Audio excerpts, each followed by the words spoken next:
CPIM പ്രതിനിധി സംഘത്തിന്റെ കശ്മീർ സന്ദർശനം പുരോഗമിക്കുന്നു.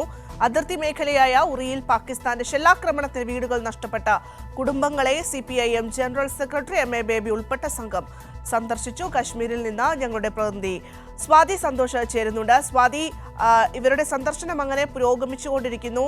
സ്വാതിയും ഇപ്പോൾ ഇവിടെ കശ്മീരിൽ ഉണ്ട്. എങ്ങനെയൊക്കെ പോകുന്നു കാര്യങ്ങൾ? കാരണം ഇന്നിപ്പോൾ ഈ ഷെല്ലാക്രമണം ഉണ്ടായിട്ടുള്ള പ്രദേശങ്ങളൊക്കെ സന്ദർശിക്കുന്നുണ്ട്. കേന്ദ്ര സർക്കാരിന്റെ സഹായമൊന്നും ലഭിച്ചിട്ടില്ല എന്നൊരു വിലയിരുത്തലൊക്കെ ഉണ്ടായിട്ടുണ്ട് ഈ സംഘത്തിന്റെ ഭാഗത്തു നിന്നും.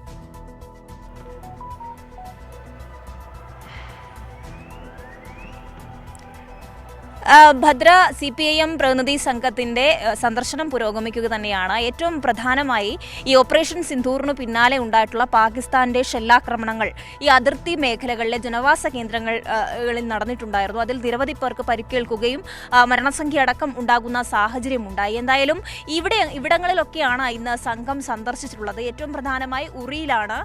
ബാരാമുള്ളയിലും ഉറിയിലൂടെയും തന്നെയായിരുന്നു മാധ്യമപ്രവർത്തകരോടൊപ്പം ഈ പ്രതിനിധി സംഘത്തോടൊപ്പം തന്നെ നമ്മൾ കൈരളിയും ദേശാഭിമാനിയും ഉൾപ്പെടെയുള്ള മാധ്യമ സംഘവും ഉണ്ടായിരുന്നു. നിരവധി ഇടങ്ങളിൽ സന്ദർശനം നടത്തുകയും കുടുംബങ്ങളുടെ പ്രശ്നങ്ങൾ നേരിട്ട് അറിയുകയും ചെയ്തിട്ടുണ്ട്. MA ബേബി തന്നെയാണ് CPMന്റെ ജനറൽ സെക്രട്ടറി MA ബേബി തന്നെയാണ് പ്രതിനിധി സംഘത്തിന് നേതൃത്വം നൽകുന്നത്.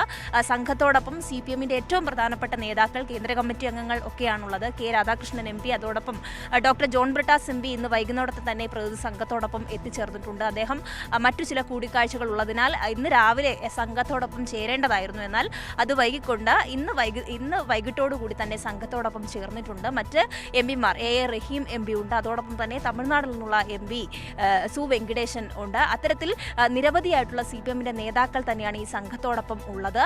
ഈ ജനങ്ങളെ നേരിട്ട് കണ്ടുകൊണ്ട് അവരുടെ പ്രശ്നങ്ങൾ മനസ്സിലാക്കുക എന്നുള്ളത് തന്നെയാണ് ഈ സംഘം ഉദ്ദേശിക്കുന്നത്. മാത്രമല്ല, ഏത് തരത്തിൽ അവർക്ക് സഹായം ഉടൻ എത്തിക്കാൻ കഴിയും, ഈ പുനരധിവാസം ഉൾപ്പെടെ ഈ ചില കേന്ദ്രങ്ങളൊക്കെ സന്ദർശിക്കുമ്പോൾ ഏറ്റവും ദുരിതം അനുഭവിക്കുന്ന കാഴ്ച തന്നെയാണ് നമുക്ക് കാണാൻ കഴിഞ്ഞിട്ടുള്ളത്. ആ വീടുകളൊക്കെയും ഈ ഷെല്ലാക്രമണത്തിൽ തകർന്നിട്ടുള്ള സാധാരണക്കാരായിട്ടുള്ള ജനങ്ങളുടെ വീടുകളൊക്കെ തന്നെയും ആ നിലയിൽ തന്നെയാണ് ഇപ്പോഴും തുടരുന്നത്.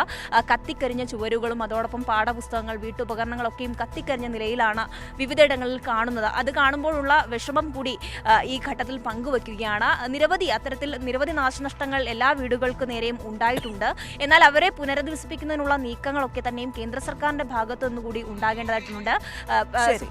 ഏറ്റവും പ്രധാനമായി ചൂണ്ടിക്കാണിക്കേണ്ടത് ഇതിൽ കഴിഞ്ഞ കുറേ ദിവസങ്ങളായി തന്നെയും ഈ സംഘം ഇവിടെ സന്ദർശിക്കുന്നതുമായി ബന്ധപ്പെട്ട് നിരവധിയായിട്ടുള്ള ചർച്ചകളൊക്കെയും നടന്നിട്ടുണ്ടായിരുന്നു. നേരത്തെ സംഘം സന്ദർശിക്കുമെന്ന് അറിയിച്ചെങ്കിലും മറ്റു ചില കാരണങ്ങളാൽ അത് മുടങ്ങുന്ന സാഹചര്യമുണ്ടായി. എന്തായാലും ഇന്ന് ഉറി ഉൾപ്പെടെയുള്ള ഏറ്റവും പ്രധാനപ്പെട്ട ഇടങ്ങളിൽ സന്ദർശനം നടത്തുകയും നിരവധിയായിട്ടുള്ള ആളുകളുമായി കൂടിക്കാഴ്ച നടത്തുകയും അവരുടെ പ്രശ്നങ്ങൾ നേരിട്ടറിയുകയും ചെയ്തിട്ടുണ്ട്. പുനരധിവാസത്തിന് ഏതെല്ലാം തരത്തിൽ സഹായം ചെയ്യാൻ കഴിയും അത് പാർലമെന്റിലടക്കം ഉന്നയിക്കുവാനുള്ള നീക്കങ്ങൾ തന്നെയാണ് ഈ പ്രതിനിധി സംഘത്തിന്റെ ഭാഗത്തുനിന്ന് ഉണ്ടാകുന്നത്. ശരി സ്വാതി. അങ്ങനെ ഈ സംഘത്തിന്റെ സന്ദർശനം അത് കശ്മീരിൽ ഇങ്ങനെ പുരോഗമിക്കുമ്പോൾ MA ബേബിയുടെ ഒരു പ്രസ്താവന കൂടി വരുന്നുണ്ട്. അതായത് ദുരന്തം അനുഭവിക്കുന്ന ജനങ്ങളെ പുനരധിവസിക്കാൻ സ്വീകരിച്ച നടപടികൾ അപര്യാപ്തമാണെന്നും ജനജീവിതം പൂർണ്ണ നിലയിലേക്ക് എത്താൻ ആവശ്യമായിട്ടുള്ള നടപടികൾ സർക്കാർ സ്വീകരിക്കണമെന്നും ദുരന്തബാധിത മേഖലകൾ സന്ദർശിച്ച ശേഷം MA ബേബി കൈരളി ന്യൂസിനോട് പറഞ്ഞു.